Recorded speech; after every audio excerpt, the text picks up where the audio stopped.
Look at her then versus now. There should be no conversation on whether or not she was a child. Like, how are we still debating on this? On top of that, the movie The Orphan came out in 2009, and Natalia Grace was adopted by the Barnetts in 2010. And like, let me tell you, it's like they watched the movie and said that she was doing everything the girl did in the movie in real life. So this movie is about a couple who adopts a little girl named Esther, and they then discover that Esther has this rare condition of like proportional dwarfism, and she's actually an adult. And she's like violent, trying to kill them. Now, in real life, Natalia Grace was originally from Ukraine, and so was the girl from The Orphan, by the way. And Natalia Grace also has dwarfism, and the Barnetts claimed that Natalia Grace was posing as a child and accused her of having like violent, threatening behaviors, very similar to the ones in the movie. This is a photo of her now, actually in her 20s. This is a photo of her at 7 years old. They successfully changed her birth year from 2003 to 1989. Effectively like reclassifying her as an adult. And if you don't know, they had her like living on her own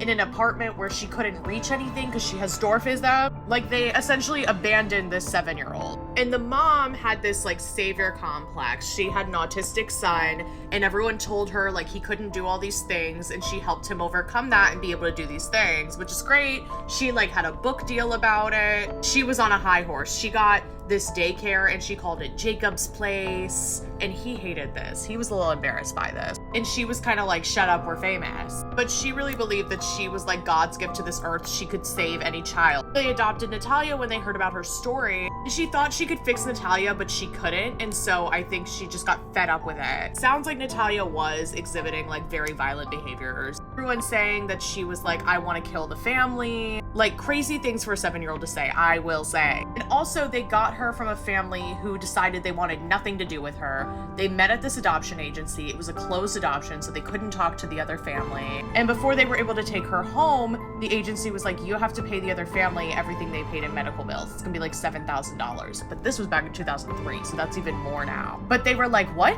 Can we get a lawyer? Like, why do we have to pay them? They were like, you can get a lawyer, but today's the last day she could stay here, like legally.